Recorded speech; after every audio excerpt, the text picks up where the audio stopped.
So the first time that I remember taking the boys out camping, we went to one of those campgrounds in Pickens County. What's the lake called that's over there?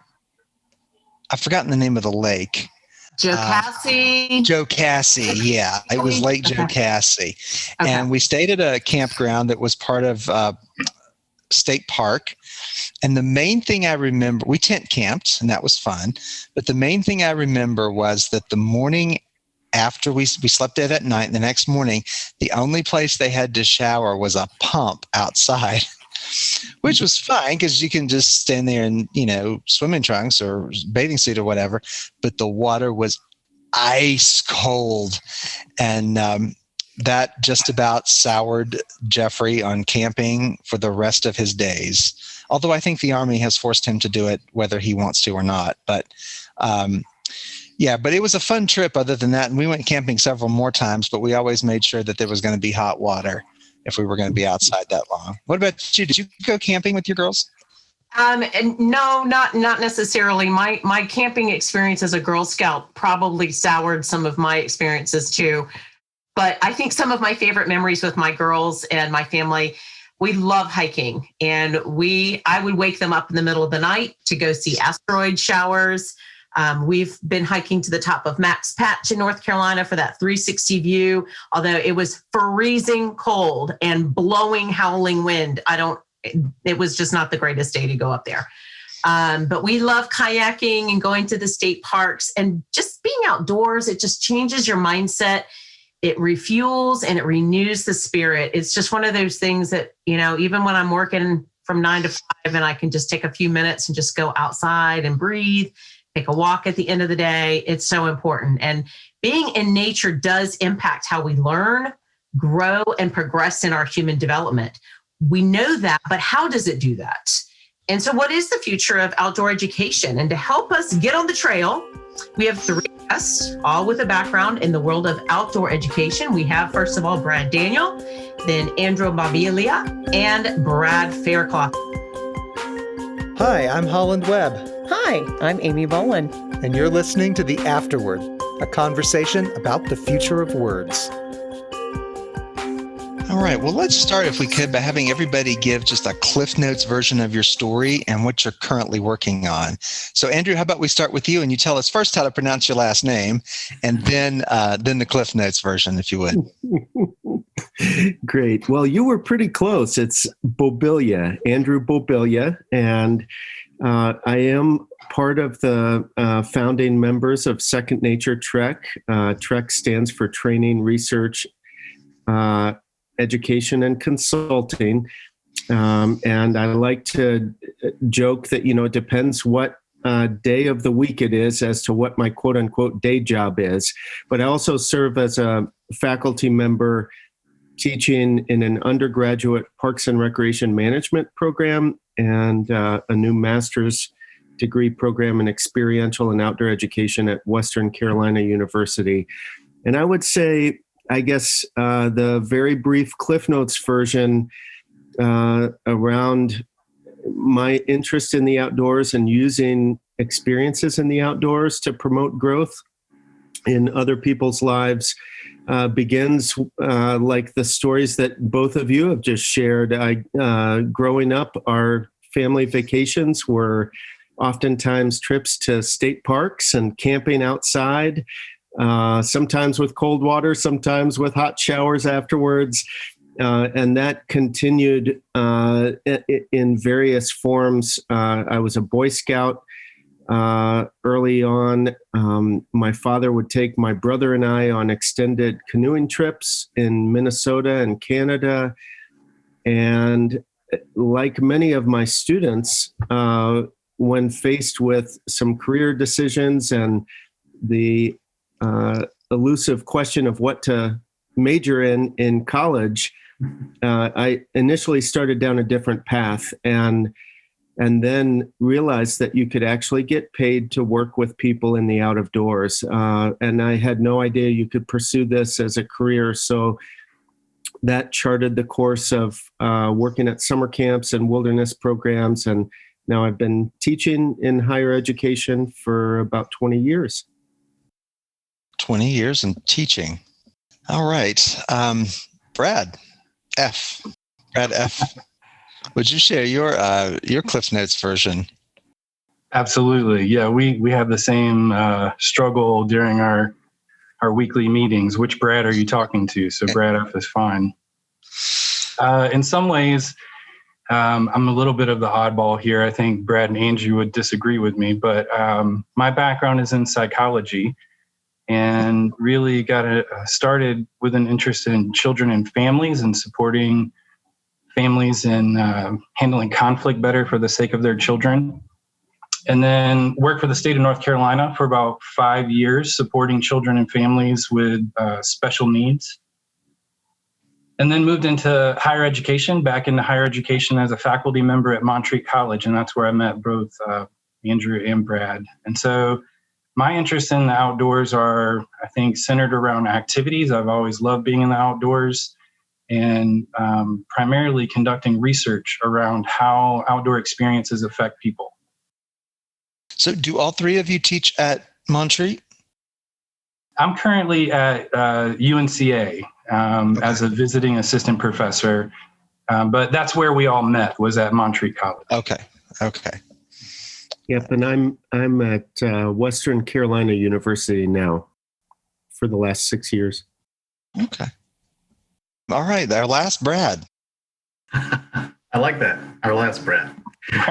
Well, my story is a little bit different in that I came from a family that really did not do a lot of camping at all. Very little hiking, very little camping. So in many ways, my love of the outdoors developed when I would head out in the morning, be gone all day exploring on my own usually, and then I would be back by supper time. And I was lucky enough to grow up at a time when I was free to do that. And it was this magical place of things to explore and to see, and all kinds of awe and wonder at everything I found when I was in the outdoors. So that led to an interest in biology and ecology, which then broadened out to a love of outdoor education, environmental education, and adventure education. And then that led me into higher education. I was a person who said he would never teach. In my fall semester in my first grad program, my lead professor fell ill with meningitis. And that meant that I, as his TA, had to step in and teach his courses for him.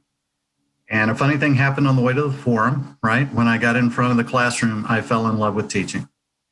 And that led to 35 years of teaching in higher education at Montreat College primarily.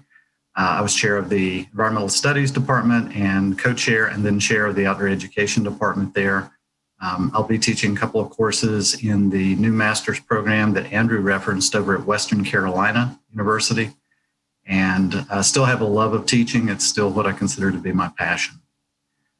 Several years ago, we had this crazy idea about what would happen if we were to take some of the things that we're working on the side, in addition to our day job, and we were to try to create a structure and an umbrella that would allow us to do those things in a more cohesive manner. And that led to the development of the consulting firm that all three of us founded and are working with now. Well, thank you. That helps me have a little bit of a better understanding of who everybody is, because I think Amy knows either all of you or some of you, but I hadn't met anybody before. So gives me a good background.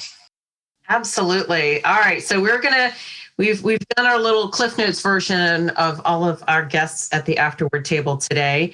And we're so excited to have you all here as we talk about the lessons that we could take from the outside and bring them into our daily lives. But in order to do that, some of us might need a little definition quick round. And so I'm going to throw this out, and it doesn't matter who takes the word. And if nobody knows it, we'll just scratch it off our list because I put the words on there and maybe it's not a good word. Anyway.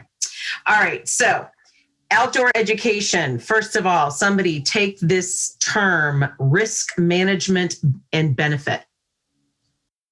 Well, I can tackle that one really briefly. When we think about risk management in outdoor pursuits, oftentimes one of the first things that we clarify is whether we're talking about real or perceived risk, because a lot of outdoor adventure programs need to manage both types of risk, and we try to minimize any accidents or incidents related to real risk, and we like to utilize perceived risk to our benefit to accentuate the whatever the outcomes are.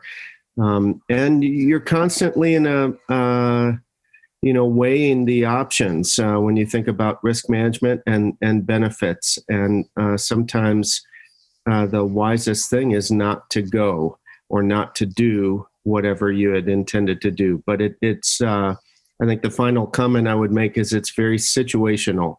There's nothing that we can say in one setting that absolutely applies to another, but there are principles that we try to apply.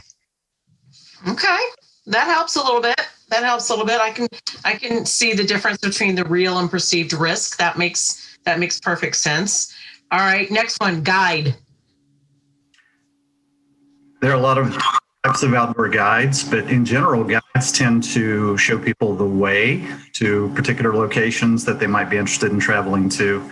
They also sometimes are involved in helping to train the participants that they're taking to a location on a particular skill set, including everything from fly fishing to mountaineering and a whole host of other skills as well. But essentially, it's showing them the way to get to a place, as well as perhaps how to get there. How about an interpreter? Interpreters are really about making things relevant and helping those that are in the outdoors to make personal connections to the material. They're not just about facts and figures and giving a lot of information. They're really trying to take that information and put it in a context that makes it meaningful and relevant to those that are experiencing whatever that trip might be like. So interpreters are skilled in making it meaningful, relevant, and helping them to develop personal connections to the material and hopefully to the landscape as a part of that process. Oh, I love that. Oh, that's good. Last one, leave no trace.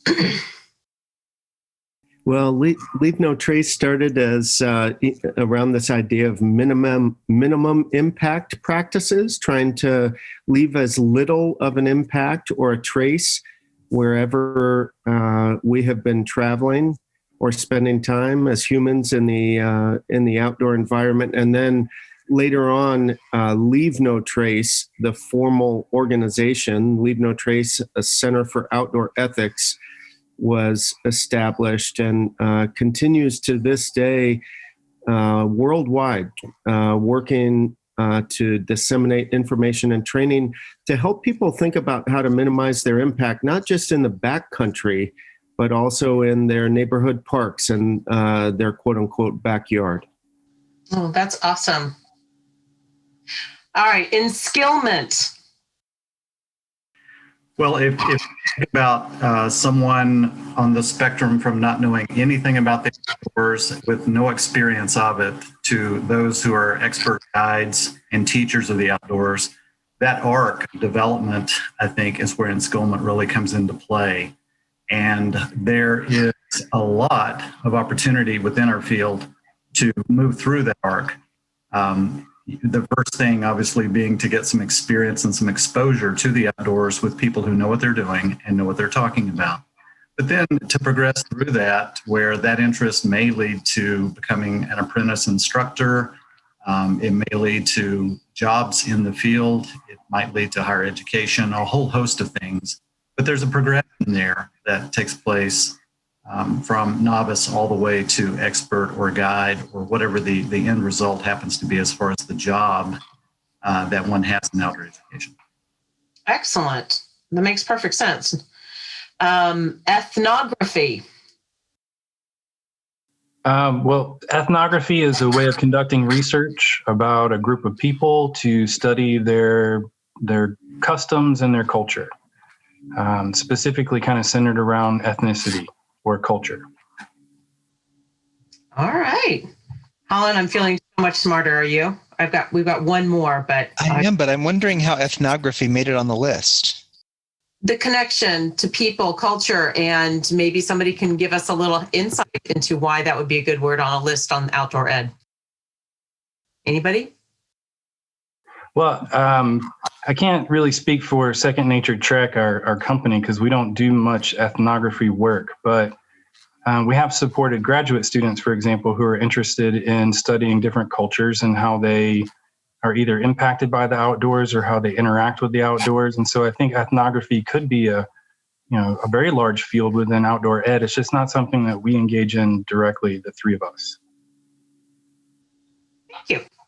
All right, last one. Forest versus wilderness. What's the difference? I'm chuckling here, and I think I'm curious. I would welcome Brad Daniel and Brad Faircloth to add to what I may start here. I think we think about forested areas in any number of ways. The U.S. Geological Survey quantifies a forested area by the foliage that is there. But we've got here in Western North Carolina, we've got a number of U.S. national forests, like the Pisgah National Forest, the Nantahala National Forest. We're surrounded by wonderful U.S. Forest Service managed forests. And that's maybe different than federally designated wilderness areas, some of which are found within a forest. So you can have a wilderness area inside of a federally managed forest. But oftentimes people use these terms much more loosely, and maybe they think of a forest as something closer by and wilderness as more remote. What do you say, Brad? Anything to add? I agree with what you said. The 1964 Wilderness Act really set aside areas that were meant to be left in their original state as much as possible. But even with that definition, you still find some interesting examples of where areas have been impacted. If you go to Limbo Gorge Wilderness Area, it's one experience, it's beautiful. But then if you go to Shining Rock, you see an area that has had a lot of impact over time in a variety of different ways. And so the idea is to try to have minimal impact on those areas and to leave them in as much of an original state as possible so that future generations can also enjoy them. Well, I don't know about you, but I feel educated already, Holland. This is going to be a really fun conversation. And again, pulling into things from history, and I really appreciate the idea of an interpreter being someone who brings context. And I think that's what this conversation is going to do, is give us some context into the whole world of outdoor education. So I'm really excited. All right, there was a promotion in 2009 called Discover the Forest that partnered the National Ad Council and the U.S. Forest Service with the purpose of inspiring the next generation to go outside.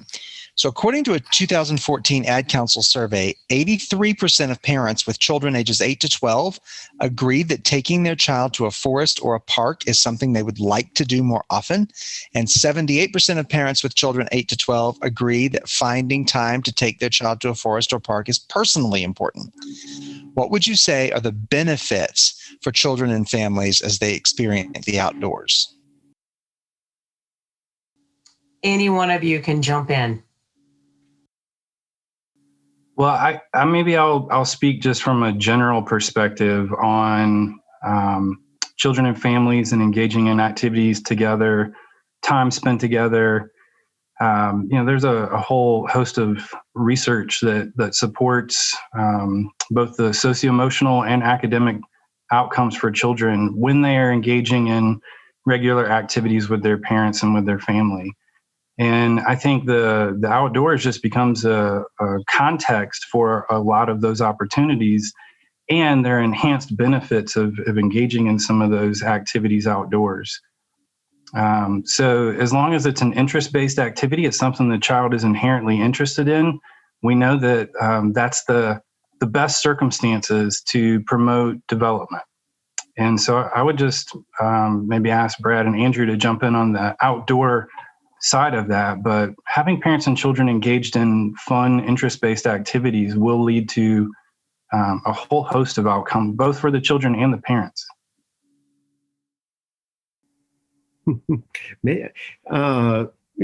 I can't help but say that I just came off the road from a family camping trip this past week.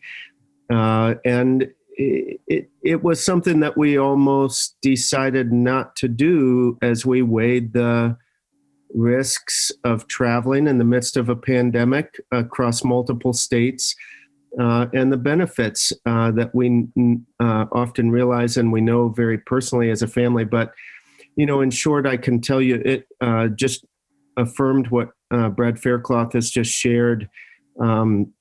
And I'm not advocating, especially right now. I think it's challenging. I think families have to figure out how to do it safely.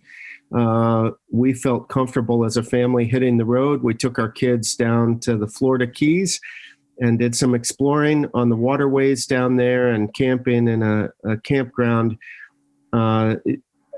It's hard to put into words what that does for us relationally. And then secondly, I would say there's an incredible sense of wonder, particularly wonder and awe, particularly when you have an opportunity to visit a new place or visit a place that you've been, but with a different person or group of people or in a different type of weather, a different season. That's one of the wonderful things about getting outside with kids and families and anyone, but it rarely is the same place exactly the same. And so, for our kids, not just mine personally, but for young people in today's culture who have information so readily available through digital technology, for them to walk around a bend on a trail or paddle around a bend on a river, to put on some snorkel gear and explore the underwater world of the ocean and not know what's behind that next bit of coral or rock. It's hard to put into words the transformative power that has. And then they bring that back to their everyday lives, and maybe with a renewed interest in the underexplored, so to speak.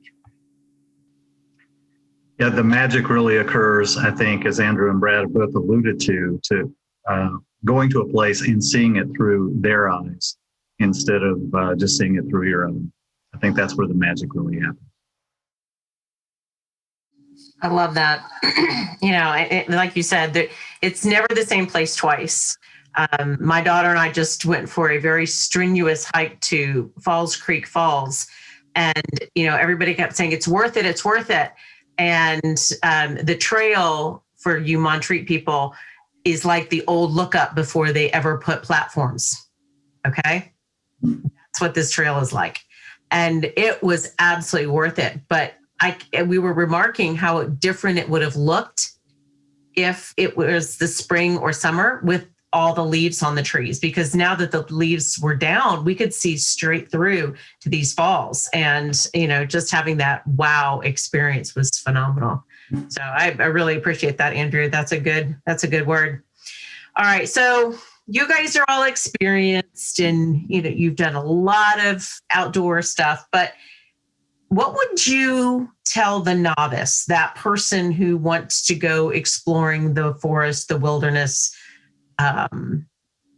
whatever it may be, the nature center? What would you give that? What would be that piece of advice? And maybe I'll start with you, Brad Faircloth. What would be your first piece of advice to that novice?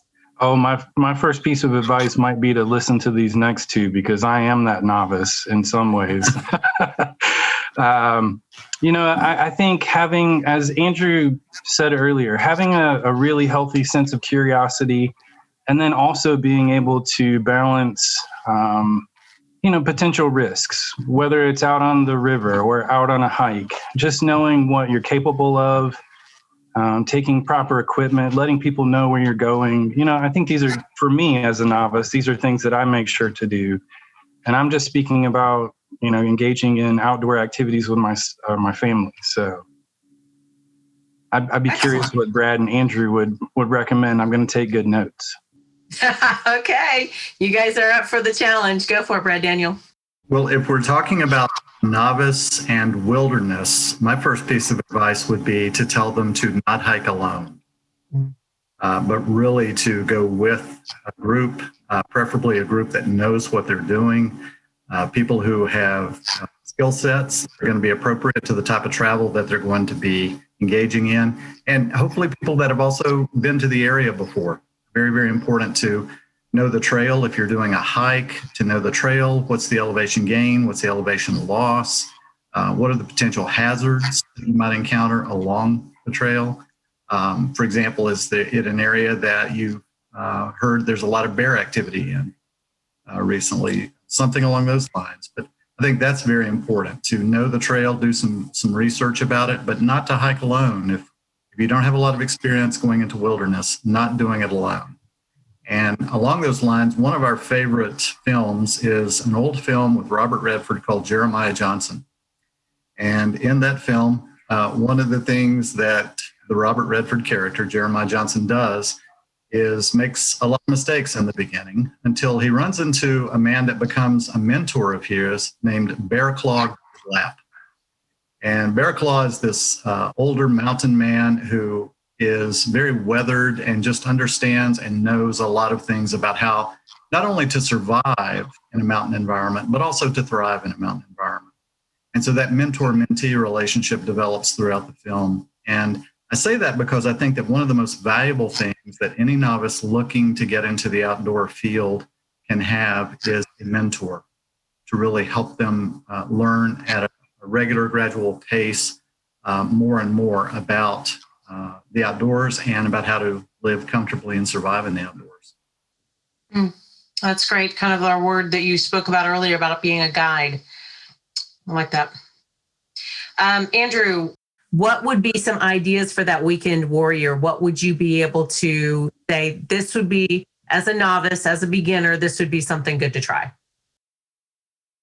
Well, I couldn't agree with Brad and Brad more. And I think do a little bit of research. In today's age, it doesn't take much time or effort to gain access to really helpful information online from folks who have been to certain areas that you might be interested in. Stop by your local outdoor shop, but start small and increase incrementally. In other words, find the little trail. Don't discount the trails that are closer to town, or maybe.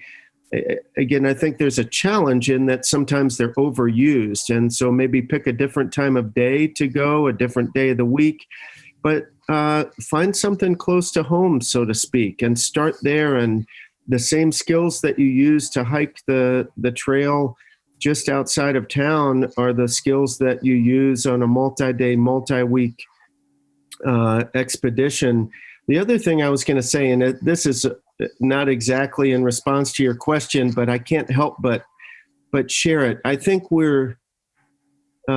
it's back to the definition that you asked about risk. I think we want to encourage people to not be afraid to take healthy risks. In other words, there's a bit of a concern, especially among families, parents, kids, teachers, other caregivers, that maybe we are protecting kids too much today. And so it's okay to get turned around on the trail. It's not okay to be stuck out overnight, ill prepared, without, a way to stay warm and dry and a snack and access to water. So don't be afraid to venture into the unknown. But as Brad mentioned, really think about where you're going. I love asking people where they like to go and tagging along with them. And then so it's in line with what Brad shared, then you can learn about new areas, maybe some helpful tips about how to stay safer on that trail or on that waterway. And then in turn, take some of your friends and family. Awesome. Thank you so much. Those are great pieces of advice. So let's talk about some challenges. What challenges and changes have you experienced in modern outdoor education classes? I think you just alluded to this. Specifically, what's the COVID pandemic done to your programs? Andrew, you're nodding, so we're going to start with you and go down that list in alphabetical order. Yeah, that's great. And if I heard you correctly, considering challenges and changes that we've experienced in our classes, and then what the impact of the pandemic, I did allude to one already. I think today's participants are very different. And so we need to, and this actually is an area of research that Brad and I have been exploring over recent years.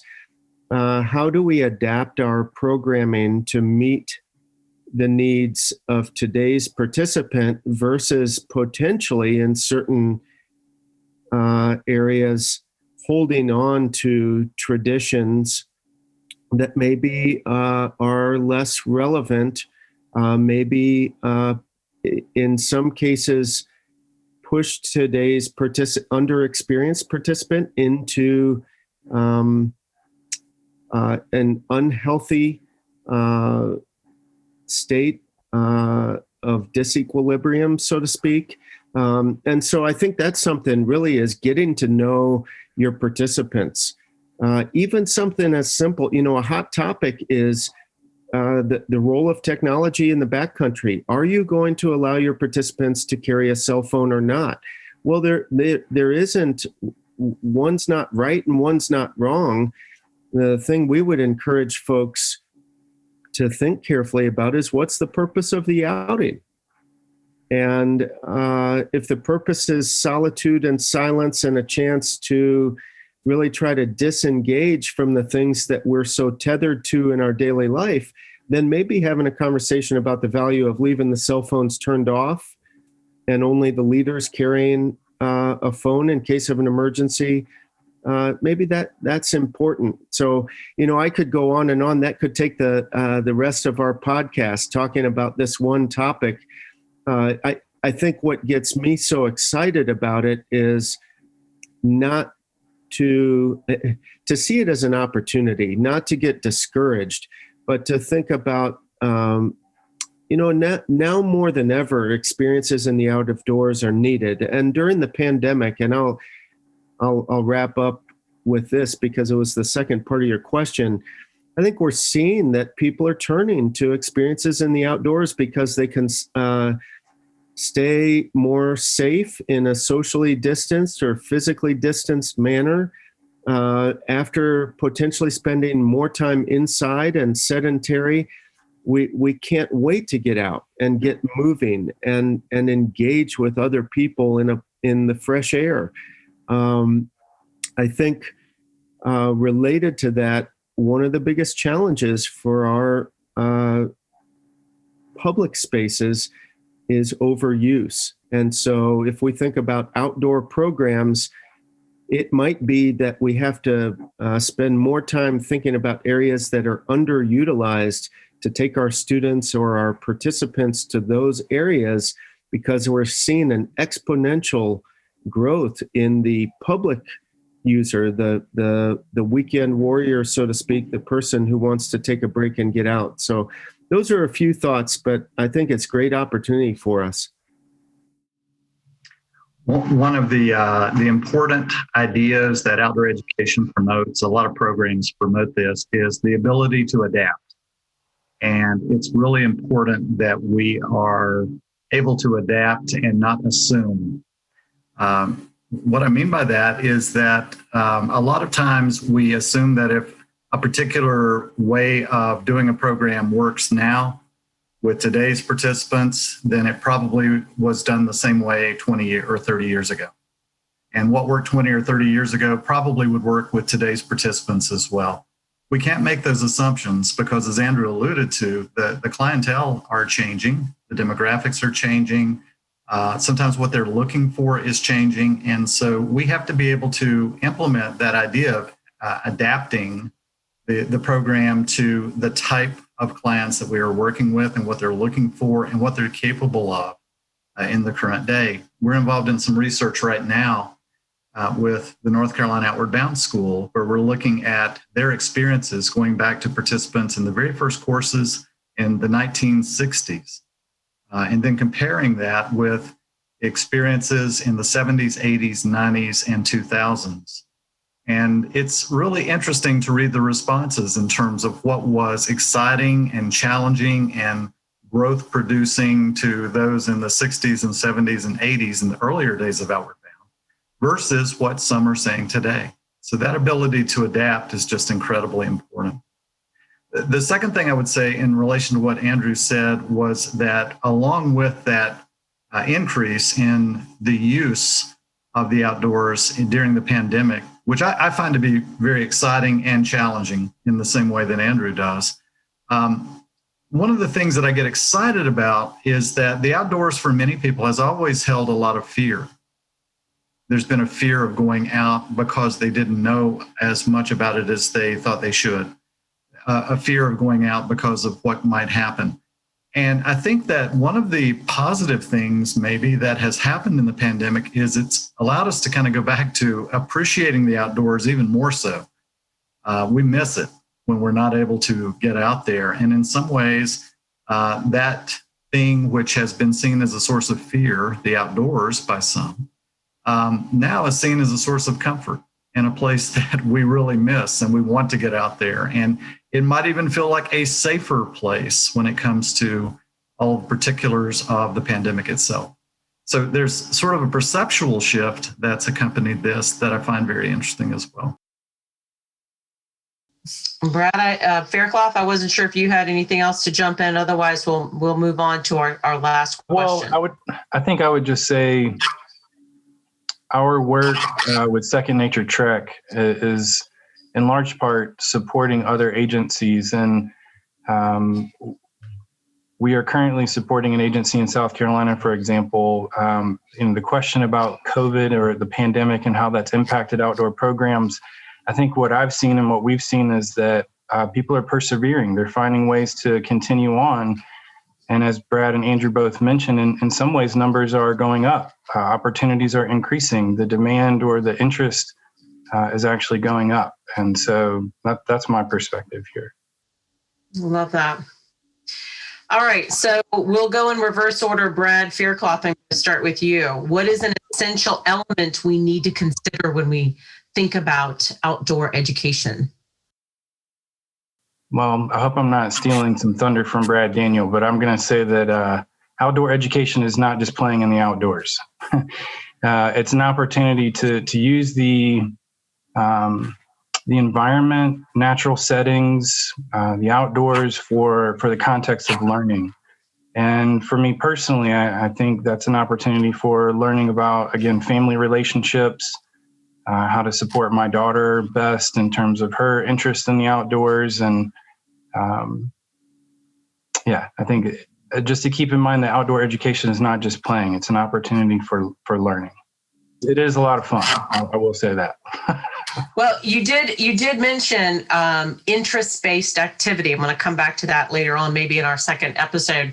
But yeah, it's got to be fun. Otherwise, we're not going to do it. Well, one of the things in addition to what Brad was saying that I think fits quite well is the idea that outdoor education is also a profession. And as a profession, it requires professional development.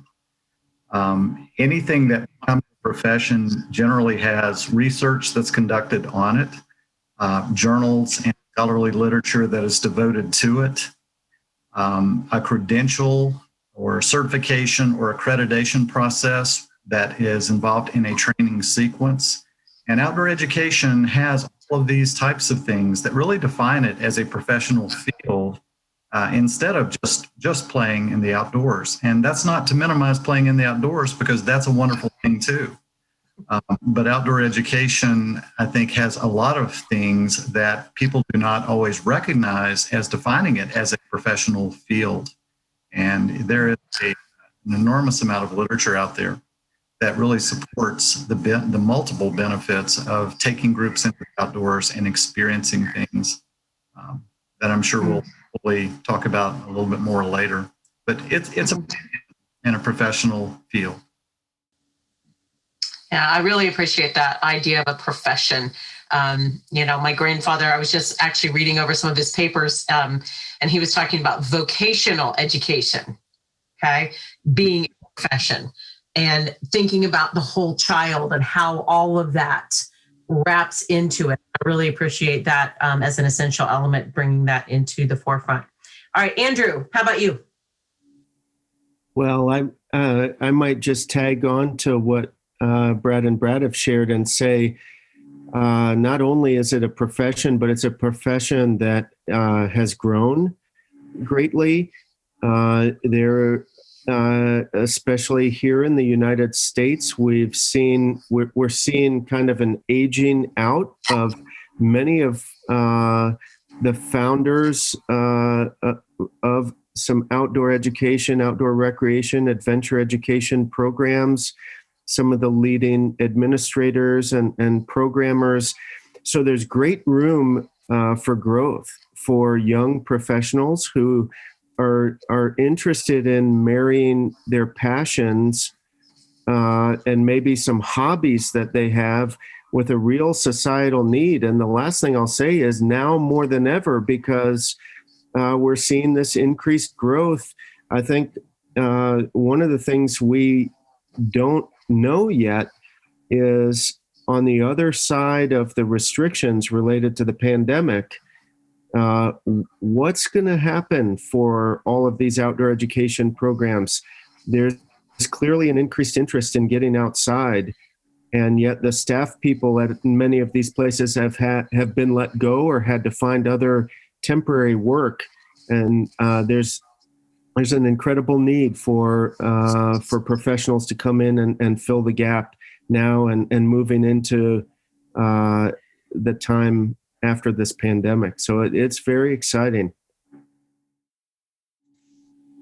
It is. And this has been a fantastic conversation so far. In fact, I just texted Amy, this is really good. But for right now, we are going to put a pin in things and say thank you, Brad Daniel. Thank you, Brad Faircloth. And thank you, Andrew Bobilya, for being part of this encouraging conversation on outdoor ed. And for the other folks at the table, while you wait for part 2, please go to the afterwordpodcast.com and become a subscriber. You can leave us a review and tell your friends about us. And as always, you are welcome at our table.